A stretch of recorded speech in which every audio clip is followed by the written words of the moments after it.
here we go. I think we're rolling.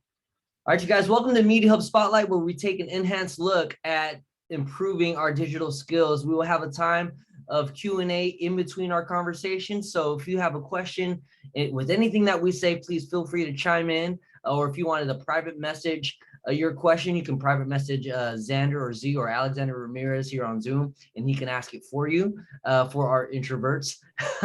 But without further ado, tonight, we have a special treat. A friend of mine, Erman. Yeah, we're going to be spotlight Erman, and he's a director, writer, and a top networker in Hollywood. And I'm just so very excited to have him talk to us about virtual networking or networking virtually, Erman? Yeah, virtual networking. I think you can phrase it that way. I was kind of flip-flopping on how to say it, but I guess they both mean the same thing. Absolutely, yeah. But bro, so excited to have you tonight. Can you just start off by telling us who you are and what you do? Yeah. So my name is Erman. I'm a screenwriter. That's my ultimate goal. So anything entertainment related that's my jam. I actually went to film school in Virginia Beach, Virginia, where I met Xander here. So that's how we know each other from back in our day. 21 and younger, right? 21 and younger. So I'm a screenwriter, but throughout the last decade, I've been known for doing a lot of entertainment industry networking, and this is through events that I put on. Think of conferences in the vein of like, say, okay, so you folks know Comic-Con, right? I do that, but on a more intimate level, like not exactly Comic-Con, not that big, but I do my own really fun, intimate kind of gatherings for folks who are in entertainment and pursuing entertainment. So we have established industry pros who have a chance to connect with rising names or aspiring filmmakers and artists, and we do that for both film and music. So that's what I've been involved in the last decade while pursuing my own career in filmmaking. We have a lot of things coming up, not only on the event side, but creatively. I'm working on a few projects in the near future. So there's a lot of good stuff going on the creative side, but also on the networking side. Because for me, they kind of go hand in hand, especially when I'm pursuing a career in entertainment. So me helping others network for their own careers helps me navigate my own career as well. So it's kind of it does go hand in hand. Yeah. Don't you got something going on really soon though? Yeah, tomorrow. Yeah. Tomorrow in LA. So tomorrow in LA in West Hollywood, I'm doing something that I call Industry Night LA.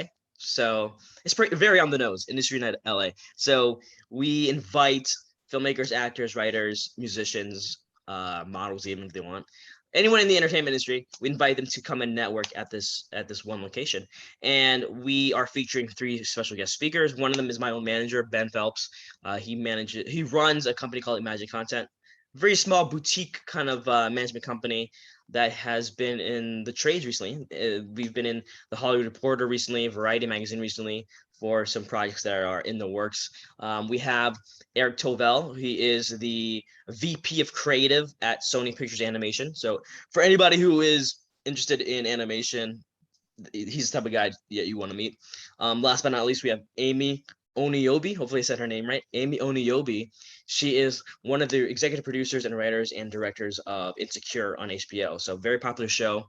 It's cool to interact with people on the creative side of those type of projects, because I love to hear about, oh, how'd you write this character? Why'd you go with this? Why'd you go with this storyline? So it's always interesting to hear from these creatives, because it's not just about networking, but it's also about like being inspired by their own work, but by what they have to say about the creative process, right? Because as writers, we all want to be in the room. We all want to achieve that career goal of, hey, I actually have something on television. So I love interacting with those folks. What was your favorite moment? What was that moment you wrote that you were so proud of to see on screen? Those type of conversations I have at our events, because we really want to network, yes, but we also want to motivate and inspire those who are attending. So tomorrow night in Hollywood, all ages. I'm sorry, West Hollywood rather. tomorrow night, October 29th. Yeah. That's in person? In person, yeah, yeah. Wow. We're doing things in person. We do things in person and online. So Zoom like this, we do them a lot. Yeah. It's a good balance, you know. So because we like to do things for folks who are not necessarily in LA County. Mhm. I do a lot of I have a lot of international attendees as well. So it's really cool. It's a good blend of people. Yeah, bro, I hear so much in just in that little time, right? Like you networking helps you network yourself and yeah, and then you're doing this thing tomorrow is both person and in person, it's virtual and in person. I guess a couple questions of mine. How like what got you to where you are today? And like what was that process like? Getting to where Yeah, you are today. Because sure. yeah, go ahead. Because our conversation is about networking, right? So, but Yeah, you have this dream of being a screenwriter, and you are a screenwriter. You are in the entertainment industry, but what got you here? I'm glad you asked because it wasn't something that happened. It wasn't planned out. Does Yeah. that make sense? Like it just kind of fell in my lap. So what I like to tell people, because they ask me all the time, oh, how'd you get on the radar of certain executives? Because I've been trying so hard, and because we all have different paths. We all have different. What works for me may not work for you, Yeah. right? So for me, it was an experiment that actually worked out. So what happened was, living in Virginia Beach, I had to figure out a way to get connected to industry names. And so this is around the time when Instagram was starting to pop off. Twitter already had its footing, so it was popular. So I'm talking 2012, right? So Instagram was just taking off. Um, I was utilizing these platforms to just at the time I was flexing a little bit, a little bit. So It's okay. I had a Flex away, let me say homie. let me explain let me explain. So I don't really do as much nowadays, but because I'm a little bit more humble. Back in 2012, I finished an internship in Hollywood, Mhm. right? So I utilized that background to post a lot, so people see what I was going through, the process of being an intern, to okay, finish internship. Where do we go now? What's the journey like post internship? How do I maintain that momentum? You know, I have a hot Hollywood internship under my belt. What do I do next? Right. So I hopped on social media. People started thinking that I lived in LA because my name was Erman LA. I thought it was catchy, but it turned out to be strategy, right? So when I was interact with the name Erman LA, interacting with all these folks in the entertainment industry, people started thinking I lived in LA because of the name. And so eventually I would be invited to attend conferences in the entertainment industry to bring in executives to the events. That was my main position at these conferences. Because of that, I was able to kind of create a Rolodex of executives in a way, um, get on the radar, and I would fly back and forth from Virginia to LA, Virginia to LA, crashing on couches, just doing that for a few years. And so that it just kind of it came in my it fell in my lap on accident because I wasn't looking for it. Someone just reached out to me and said, "Hey, I like the way you converse with people on Twitter. You want to join our team and invite executives to our big conference in Hollywood?" So when I was doing that for a few years for other people, at some point I said to myself, I can actually just do this on my own. I can make a living off of it. And don't get me wrong, I don't make a killing off of it. It just maintains, um, I'm able to survive off of what I do, right? But there's an end goal. There's an end goal to all this. I don't just, I'm not here to make $5 to pay rent and then like, okay, that's it. The end goal is to create content to network with these folks so that I can make movies with them too. But 2016 was a turning point. At the time, um, the Huffington Post reached out to me. So I have a friend who is a publicist, and he hooked me up with the Huffington Post. Said, "Hey, they're gonna interview you. Pick the topic you want." I was like, "Okay, let's talk about networking. Why not?" Because I didn't have any projects under my belt at the time, so I was like, I can't talk about any projects. Let me just talk about like networking. So did the interview via email, thought nothing of it, did it, slept on it. One day out of the blue, my friend's like, hey, check your email. Your article's out. Okay. Open up my email, click on the link. Bro, top networker in Hollywood, Erman Baradi, Huffington Post. I was like, what is this? What is this? I'm 26 at the time, so that was a pretty cool recognition. Yeah. And that was that's a full 5 years ago next month. But at the time, I'm like, yo, what is this? Like, how is this possible? That snowballed. That title helped me leverage things throughout the next few years, so the next few years. So I was able to acquire more people on my list. So yeah, so in a nutshell, networking came out of necessity, right? So it was a matter of, I'm just a regular street writer from 3,000 miles away in Virginia Beach, Virginia. How do I get on the radar of these folks? Because a lot of people, they book a flight to LA, no plans, no foundation, no connections. They last for a month maybe, and then they leave. That was gonna be me. I didn't want to live that way, So I laid the foundation first prior to moving, because in 2017 I officially moved to LA. Like, got up, grabbed my stuff, changed my address. That took maybe 3 to 4 years of hustling and jumping on and jumping from couch to couch before officially moving to LA in 2017. So yeah, it like you said, once again, it was out of necessity, and I didn't know that it was going to turn out the way it did. Yeah. Because kind of like this, like people asking all the time for interviews, and I'm like, it's great. I love giving kind of any type of advice I can. No, mind you, I'm still chasing my own dreams. It's not like I'm on billboards yet, or you see my movies in theaters yet. I'm still. Stop. I've seen a couple billboards with you on it. Stop. Okay. I actually had in 2018 I had a bus bench ads, which was funny. Yeah. So funny story about that. Speaking of networking, I hosted an event, and one lady came in. It's like, hey, I like what you do. Here's what I do. I help book ads for bus benches around LA. I like what you do. I want to give you a friend price to get yourself on 5 billboards in LA. All right, cool. Did it. I remember one time. Are you a fan of Entourage, or have you seen Entourage? I have not, no, but okay. I know what it is. Yeah. So Mark Wahlberg, obviously, he was an EP. He was an executive producer for the show, but he I guess you could say he co-created it with a gentleman named Doug. I'm not gonna say his full name, but yeah, his name is Doug. I remember one day, Doug takes a picture on Instagram of my bus bench ad. Now, mind you, it says Entourage, like Entourage, the TV show. Yeah. He basically said, "Who the heck is this kid?"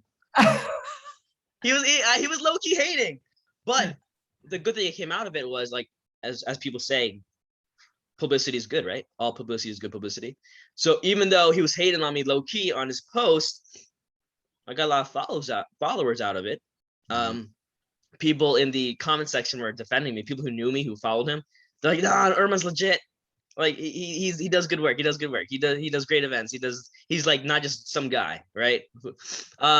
So that was cool. So I know I went on a tangent there, but we were talking about billboards, right? So I actually had bus bench ads in LA that led to something really great, because, like I said, even though it was low-key hating on me, he was low-key hating on me, I still got some good out of it. People followed me, and they got to see what I do offer. They got to see my work because of this post. So hey, nothing wrong there. So yeah, so it was like almost like indirect networking in a way. It was just exactly, like, that totally went to, it helped you out. I hear you kind of said this earlier, Erman. Everyone's story is different, and everyone, journeys aren't the same, right? Everyone has a different journey. And so it's neat to hear how you got to where you are today and where you're still going. But if we rewind all the way back, it really started with, correct me if I'm wrong, Instagram. Yeah, right? And just, sure. Did you have any like forethought going into it? Like, oh, strategic, because you mentioned that word strategy. Yeah. Did you do that? Like, was there any thought to strategy? Did you, or was it just like, I'm just gonna do it because it's cool? Like, Yeah. So I remember when I first got Instagram, dude, my first post was so random. Like it was an experimental shot. Like it was a picture. It was so blurry. It was a blurry picture of a park because I was like, oh, what's this app? Click, upload, 2 likes. Strategically, yes, when it came to how to interact with the industry, right? So early on, being in our 20s, we think like being in pictures with like fancy cars and private jets and all that stuff, you think it pays off. You think it's like gonna attract people to your page. And I learned early on, it's like it's the authentic stuff, right? So what do people really gravitate towards? Some person, or so you on some random jet that you've rented out for a picture op, or you take a picture of yourself hustling all day on a laptop writing a script. I found out it's the latter. People really like to see the journey of you trying to make it in the game. And so I was posting a lot of that stuff, the humble beginnings, that kind of thing. And the more and more I did that, the more that higher level executives in TV and film would follow me. Yeah. Because it wasn't me trying to like pretend like I'm somebody I'm not. It was, oh, this guy's doing great work. He's doing great events. He's connecting people. But look at him. He's on the couch. Like, oh, that's really cool. That's genuine. That's authentic. And so I started seeing like a lot of blue checks, like all these blue checks, like follow me. I was like, oh, dude, like all these executives are starting to follow me. Like people that I watch movies of, and then I see their names in the credits, they're following me now. Yeah. And we can talk about this also, but like later on in the conversation. But connecting with them through social media is its own monster. It's its own different strategy. So it's like it's one thing for them to follow me because of what I post, but then it's another kind of strategy to how we interact with them. So we can talk about that as well. But yeah, to answer your question, no idea. I had no idea that Instagram and social media was gonna be strategic for me. But I'm glad that these tools are around for people nowadays because yeah, you can use them for bad, but like you can also use them for actual strategy. Now, mind you, I only have 20K. People are like, oh, only 20K. I don't have the followings that like these big influencers have. I have, I think that's what it's called, micro influencer. Micro. If you're 20 around 20K, you're considered micro influencer. So yeah, so it's not like I have a killing with my followers. Like I don't have 1 million people following me, but it's about who follows. It's about the type. It's about the impact that you do. It's about the impact that does happen from it. So I'd rather have 20K of good impact versus 1 million when nobody actually cares about your posting, Yeah. or here I am in front of a nice car, 1 million followers. I'd rather have the impact of 20K versus the 1 million where there's no meat to the content, Yeah. No, I totally hear that, man. And just taking the consideration on the followers and rather having that than just these almost empty followers, right? And just making these followers and the following that you have important to you and Yeah. to you. And that's what I'm hearing. They're all important, right?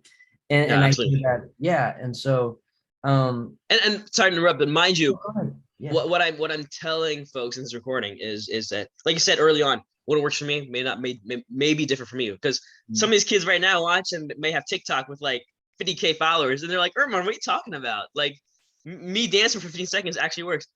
It totally does. Yeah. For you, it works for you. For me, that's not my route, So everyone has their different paths, and I'm not knocking anybody. Yeah, no, you good. I'll tell you real talk.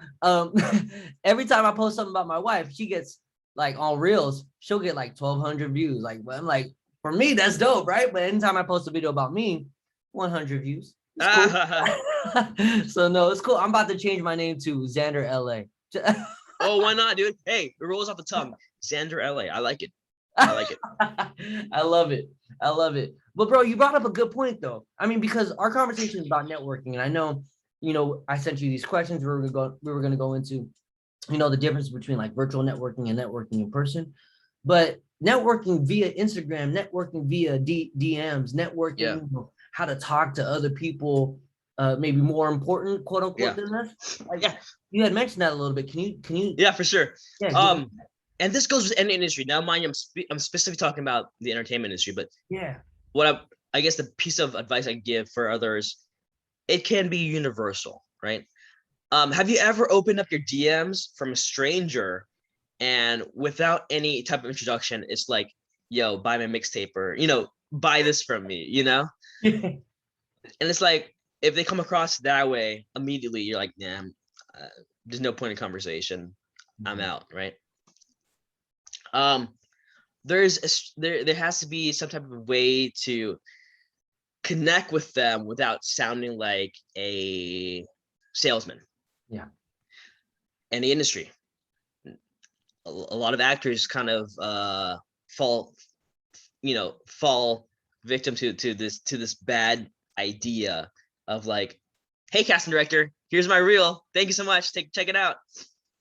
They get that message all the time. Yeah. They're gonna, and they're tired of it. There has to be some type of genuine connection when reaching out to folks in the industry. Because even me, like, who the heck am I? But people do it all the time to me.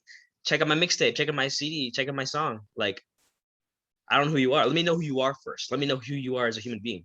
Oh, DM from Xander. Let's have a conversation first. So that's how I approach things when trying to connect with people. Now, mind you, sorry, my nose is running. Now, mind you, when I say that Xander is a big time casting director, right? I don't approach you from the perspective of check out my reel because I'm an actor and I want to work for you. Luckily for me, I have the events background, right? So I can be like, hey, Xander, I noticed you cast this project, blah, blah, blah. I would like to invite you to be a guest speaker at my next event on Zoom or in person. Xander's like, oh, cool. Yeah, this is a cool idea. I would love to. After that, after we've already built a rapport, then I can be like, hey, Xander, if you have a moment, first off, thanks so much for doing that event with us. If you have a moment, I would love to send you my reel. That's awesome. Yeah, I'm actually an actor. So yeah, I'd love to send you my reel if that's okay with you, And 9 out of 10 times it works, because networking, and I sorry to keep going on, but networking is kind of in a way like dating, right? Yeah, sure. It really is. So something I'd like to tell people in networking is that when you reach out to others, it may not always be the right person. So it might take me 10 people before I reach a Xander, and Xander actually responds to me and is receptive with me. And so I think it's like dating, you just throw the net out there and see who bites. And so I like to tell people that you will get rejected a lot.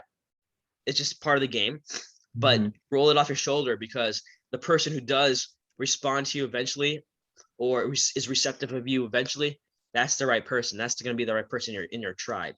That's good. That's Yeah, good. yeah. That's good. So I hear, man, being genuine is still so important, right? Yeah. Being Yeah. authentic is still so important. And Yeah. then establishing a rapport, and then out of that rapport, building and creating a relationship. Yeah. Yeah. And then somewhere along in that networking process, being able to say, I'm also this too. Like, Yeah. can Yeah. we Yeah. talk about that? Is that what Absolutely. I'm hearing? Absolutely. Yeah. So Yeah. luckily, like I said, luckily for me, I don't just come across it as just the creative side. Like, hey, there's a reason why I'm hitting you up that is different from the millions of other people trying to get on your radar Yeah. as a casting director, So, and like I said, it can be universal. It doesn't have to be casting director. It can be producer. It can be whatever industry.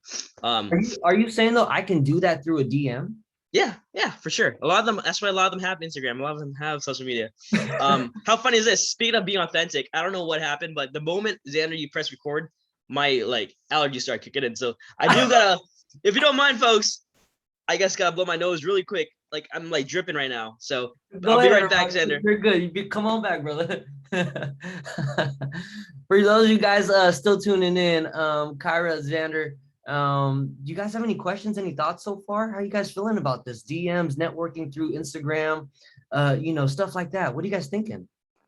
I've been writing down notes this entire time. Yeah. Yeah. I was like, so the one that really stuck out to is definitely like be personable to the person. Don't sound like a salesman. I was like, that's very important because, like you said, 9 times out of 10, everybody's like, oh, just look at this. I'm like, I'm an aspiring actor instead of actually trying to get to know them, Mhm. because at the end of the day, they are people too. That's awesome. Yeah. Yeah, absolutely. I caught the tail end of what you said, and I completely agree. Now, mind you, I had to learn those mistakes myself. So I've done it in the past, and it didn't pan out, and I learned from it. I was like, okay, yeah, I shouldn't have done it. But I'm glad I did it because I now know what to do and what not to do. Yeah. I love what you said too at the tail end there was send it out to like 10 people, cast that wide net, right? Because the person that does get back to you is the right person. Yeah. I think oftentimes there's this framework where, oh man, they didn't get back to me. Right. And I think you kind of said it, roll it off your shoulder, knowing the expectation that I'm just gonna cast a wide net. Yeah. The person that gets back to me is the right person. I love that, Erman. And that also goes with interacting with people in person, right? Have you ever been to a mixer where like this happens all the time. especially the ones that I host, right? Yeah. Have you ever been to a mixer where you get there and then you see people hover in the corner, like not talking to nobody? Mm-hmm. It's like, didn't you come out to network? And a lot of the times in conversation, what I learned, the reason why they're shy, because the mindset of, oh, I'm gonna reject it from everybody. And so you have to overcome that fear when networking, especially being in person. Same situation. Nine out of 10 times, you're gonna have conversations with people that in which it's not the right people for whatever project you're trying to work on. You know, I will eventually meet that 10th person in the room who, oh, I can actually see myself building a rapport with this guy. Mm-hmm. You know, I see myself actually working on a project with this guy. So same situation when networking in person. It is still like dating. You're going to filter out the first 9 people, which is totally fine. There's nothing wrong with it. They can be great people. It doesn't fit organically. But then you'll come across that 10th person. Oh, is that Xander guy? Yeah, I have his card. I think I'm gonna reconnect with him soon. He has really something going on that I wanna associate with or work on, and I think I'm definitely gonna contact him really soon. So same thing, dating, not dating, networking. It's just like dating in person. Yeah, we're shifting the topic, guys. We're talking about dating now. No, it's good. Hey, though, Erman, bro, on the flip side, though, I mean, because we talk about like what signs to look for, right? Like the positive signs. On the flip side, without saying names, what signs do you look for when you know, like, oh yeah, that's not a good fit? Yeah, there's 2 things. One is, and this happens in LA a lot, because when you live in LA, you come across people who try to flex the muscle, right? They try to seem more than they're capable of. You know how like everybody, that cliche that everybody in LA is a producer. Because you can ask somebody, oh, what do you do? Oh, I'm a producer. So what does that really mean nowadays? Yeah.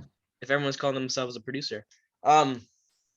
So the telltale signs is in the first minute, for me, if all they do is talk about themselves without giving space for you to talk about yourself, it's kind of a bad sign, because they're all they're doing is flexing. They're trying to portray themselves as something big, right? I did this, I did that. I would know this person, I work with this person. And you can just kind of like your gut feeling would tell you, hey, this guy is kind of for lack of better terms, a schmooze. I think is what they call it, like a schmoozer, right?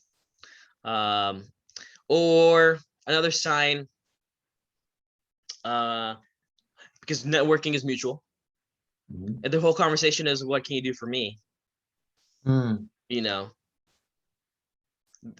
networking is what can we do for each other.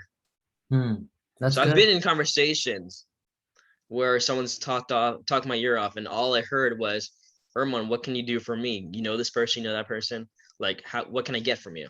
It's like, wait, this is networking. This is a matter of how can we coalesce, Yeah. you know? So uh definitely be on the lookout for people who always ask but never offer anything, Mhm. you know? Does that change if you're virtual? I mean, I think it can be on the same. It can be the same thing. The only difference is I'm not physically there to have a gut feeling from a personal response, right? So, I mean, have you been on Zooms where you can just kind of just tell? Yeah, right. Yeah. So, I mean, virtual, in person, the same process. It's just that we're not able to physically interact with a person and kind of get the vibes. But I mean, Zoom is cool because you can still kind of get the eye contact, right? You still Yeah. get vibes. You still get vibes from people on a virtual. So Nice, man. Well, I mean, that's a big part of our conversation here. And we kind of just sort of stumbled into this whole Instagram DM kind of thing. So I appreciate yeah, that, man. And just because that's a real thing too. I mean, before coming into this conversation, all I was thinking was Zoom but social media is a huge part. And to hear part of your story and that's how you started, yeah, strategically or even indirectly, that's huge, Ramon. yeah, dude. I Yeah, didn't yeah, know that, bro. yeah. And it's funny when I say stumble upon, Yeah. because I think each of us have our own vision to how our careers are going to go, especially those who work in a creative industry like entertainment, right? It was always, for me, it was graduate, get a good job. Graduate, get an internship, get a good job in Hollywood, be a writer, right? You didn't want to be a nurse like all my Filipino cousins? No, heck no, heck no. But that's the map we map out for ourselves. Yeah. But then it's like, oh wait, well, to get from point A to point B, there are some like midpoints in between that you forget about, and a lot of it does have to do with networking, and networking just organically fell in my lap because we are in an age where social media does matter in a way. So part of the game for me was just gravitating towards networking, it just happened. It But just happened. But I'm glad it happened. And I'm glad it happened because I'm able to utilize my platform, not just, oh, he did a cool Hollywood event, you know. People see the ins and outs of what we do. Like, what I mean by that is I don't shy away from showing people like the hard times too. yeah. So a lot of times our social media can be the highlights of our lives. A few times in the past few years, I'm like, hey guys, listen, this is the couch I live on right now while trying to achieve my dreams. And people like it. People like it. It really has them reflect on their own journeys. Yeah. So I'm glad we have a platform that we can post those things and not just the highlights, right? Because the moment that I get my Oscar someday, they're gonna be like, people are gonna be like, oh my God, yeah, I remember that time he was on a couch. Yeah. Remember that time he was taking the metro? Now he's like holding an Oscar in the air. That's great. That's great for him. I like this guy. I want to work with him, you know? So I know we go back to this all the time, but in an age where appearance is important to a lot of people, like the authenticity and the genuineness, I believe still counts above the rest. That's So huge. yeah. That's huge. That's important. I mean, I just can't get enough of how being genuine and authentic is still so important, even in whether it's humble beginnings or even if it's like couch surfing, and even if we're still successful, that being authentic is still and being genuine is still so very important. Yeah, I know this is off topic, but something that happened when I moved to LA, it kind of like switched gears in my head. I'm like, and I told myself, this is never gonna happen to me again. So when I first got to LA, I was sleeping on a not I wasn't even sleeping on a couch. I was sleeping on a floor at the time, 2017, on a floor somewhere in South Central, bro, of all places. And I remember one time for dinner, I was like, oh man, I just paid rent. I can't afford dinner. So I went to the local corner store, got myself over the counter spam. I took a bite and I was like, you know what? I'm never gonna taste this again. I'm never gonna taste this again. I'm gonna work hard. I'm gonna work hard. But I never want to taste that again. You know? Oh my gosh, Erman. Oh man, I was that is wild. So I'm just gonna can I share stories with you? Yeah, go ahead. Bro, when I first so we both went to school together in Virginia, right?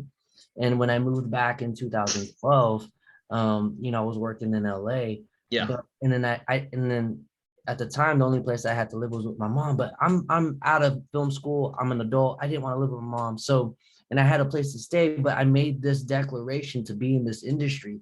So bro, I slept in my car. I slept in parking lots. Yeah. It was cold. I had a whole setup, bro. It's nothing nowhere near eating spam, but just to share stories with you, bro. Like we all have them. Yeah. We all have them. Bro, that's wild. I didn't know that story either. Yeah, dude. And mind you, I'm not any richer 5 years later, Yeah. but where I am in life is a lot better than where I could be. And that's the mentality that I always have, no matter where I am. Where I am right now is a lot farther than where I could be, right? Yeah. So maintaining that mentality has given me perspective and humility. And that can be used for no matter where I am. Like it can be whether I have $5 to my name, or it can be when I have $5,000 to my name, or it can be when I have 5 million bucks to my name and a TV credit. Where I am right now is a lot better than where I could be, because it's true. Because every day is progression, right? So I'm a lot farther there when I'm a lot farther than where I was 5 years ago. Yeah. And and grit, that word comes to mind, grit, just being able to go deep, and just the hustle, man. So, all right. So last question then, since we're kind of going that way, last question. I ask all of my guests this, and you might have heard it before, but I'm gonna ask it. If you could go back and tell your younger self something, what would it be? Maybe a piece of advice. I don't know. Yeah. What would it be? What would you tell your younger self? I'm glad you asked this. Yeah. Simple phrase. Don't worry about it. And here's why I say that. So this brings me back to 2018. I'm living in Van Nuys with 3 of my friends, and I'm going through this tough summer. Like I remember like waking up every day going, like, I'm wasting my, like, what am I doing? I'm wasting my life right now. Like it'd be so hard that like it'd be like 12 p.m. I'm still sleeping. I'm still in bed. And like a few weeks go by and I'm not feeling any more invigorated to do anything. My friend, her name is Kanika. She's a big talent manager in the industry.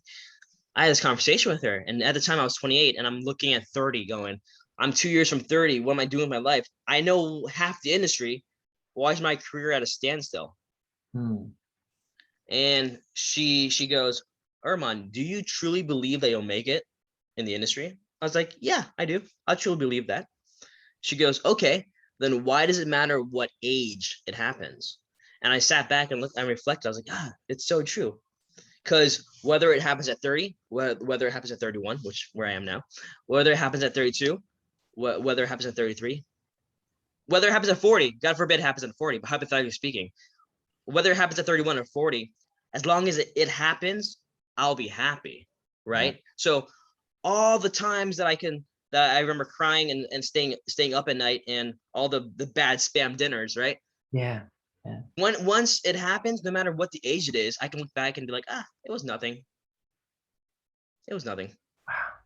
Don't worry. So don't worry about it. Yeah. Man, Erman, thank you for being so vulnerable and near the end of this conversation and having just this conversation in general with us.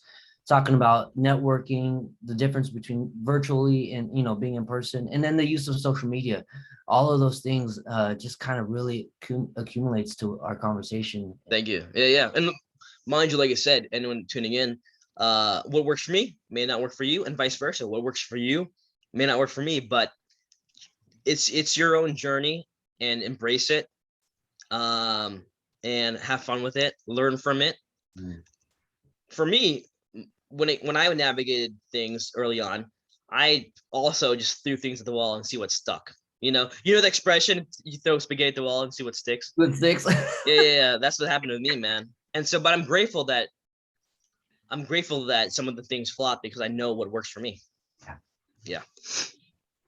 Well, hey, Erman has a hard out at 7, but are there any questions out there that you guys would like to sort of forecast over to Erman before we let him go? If it's okay, I actually have a few questions, but I'll narrow it down. Awesome, man. I've loved listening to you talk. It's been a really good time. I've taken a lot of notes.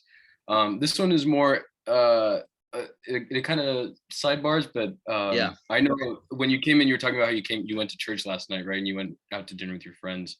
I was just curious how you maintain your faith in an industry that's like mostly secular. Like, Oh yeah, for sure. find that balance. Yeah, for sure. So with my faith, I'm glad you asked this because I'm trying to figure a way to state this. The most that I can do as a Christian is just let you be, so that you can find your own way. All I can do is be me, be genuine me, be kind to you, and let you do you, because everyone has their own coming to Jesus moment, right? So if I work in an industry that's secular and I berate people, tell people how they should live, it's gonna connect with nobody. But if I'm super kind to you and they go, oh, that Erman guy, that Christian dude, that was really cool. He was really cool. Yeah, I think I have a different perspective on Christians now. The most that I can do is just be myself and work hard and not cross those two, right? There's my church life, there's Hollywood, and of course at some point they're gonna intermix, because at some point I'm probably have some faith-based kind of content, right? But I just live in my lane, right? So I'm not gonna judge people who have those Hollywood parties and live fast lives and drink all night. That's just not me. So I personally can disassociate with that without telling you how to live. That's good advice, Ramon. Just, being able to be kind and not trying to tell people what to do, and just let them do them and you do you, and still be able to, like, yo, let's go hang out. Yeah. Because and ultimately as a collaborator, that reflection of me is better than the cliches that people have of people of faith. Yeah. Right. Let me thump my Bible at you. Let me tell you how to live. Let me anytime can you imagine being out with friends and all they do is criticize you? Like, plus not to go this direction, but I think we all, I don't know about Kara, but I mean, like, as churchgoers, right? We know what it's like to be in that space where people are judging you and trying to tell you how to live, and it's such a cliche thing from the mainstream audience, right? So the best we can do is change that by being the opposite of it. It's good. Good question, Z. Good. I love Yeah. that. Kara, did you have a question at all, or no? No question for me. Yeah, Kara, you're good. You're good. Well, Erman, thank you for gracing us with your time and your experience and your wisdom. And you know, our prayer for you is that God continues to open doors, man, for you, and Shit. just, you know, bonus after bonus after bonus with relationships and Yeah. people, man. And that's my prayer for you, man. So, Thank you. just, Thanks you so know, much. go ahead. Thanks so much for tuning in, folks. Mind you, I'm no expert at anything, but I just appreciate any platform or time in which I can give some type of advice. I love it. And we're thankful for it, man. And thank you for everyone for showing up. You could stay on if you will, but I'm just going to stop the recording. So until then, we're going to save that spotlight.